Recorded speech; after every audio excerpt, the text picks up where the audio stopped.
Telangana RTC ఉద్యోగుల విలీన అంశం మరోసారి చర్చనీయాంశంగా మారింది. ఆర్టీసీ ఉద్యోగులను ప్రభుత్వంలో విలీనం చేయాలని డిమాండ్ చేస్తూ తెలంగాణ జాతీయ మజ్దూర్ యూనియన్ ప్రధాన కార్యదర్శి హనుమంతు ముదిరాజ్ ఆమరణ నిరాహార దీక్షకు దిగారు. ఎన్నికల మేనిఫెస్టోలో ఇచ్చిన హామీ మేరకు ఆర్టీసీని వెంటనే ప్రభుత్వంలో విలీనం చేయాలని డిమాండ్ చేశారు.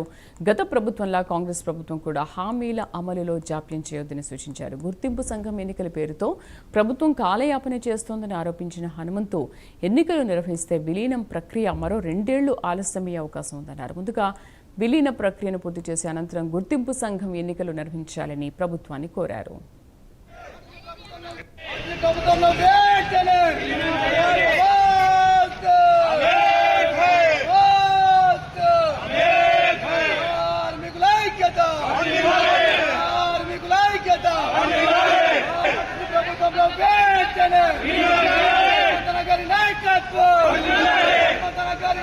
ప్రధానంగా ఏదైతే ఉందో ప్రభుత్వంలో ఆర్టీసీ ఉద్యోగులను ప్రభుత్వంలో విలీనం చేయాలనే డిమాండ్ ఏదైతే ఉందో అది మిగిలిపోయింది. గతంలో ఏదైతే కాంగ్రెస్ ప్రభుత్వంకు రాకముందు మేనిఫెస్టోలో పెట్టి మేము ఆర్టీసీ ఉద్యోగులను ప్రభుత్వంలో విలీనం చేస్తామని చెప్పడం జరిగింది. మరి అదేవిధంగా వేతన సవరణ చేస్తామని చెప్పడం జరిగింది. ఏవైతే రావాల్సిన బకాయిలు ఇస్తామని చెప్పడం జరిగినది. అందులో దాదాపుగా అన్నింటినీ కూడా పూర్తి చేయడం జరిగినది. కానీ విలీన డిమాండ్ ఏదైతే ఉందో ప్రధానమైన డిమాండ్ 2018 మేనిఫెస్టోలో పెట్టడం జరిగినది. అప్పుడు కాంగ్రెస్ ప్రభుత్వం రాలేదు.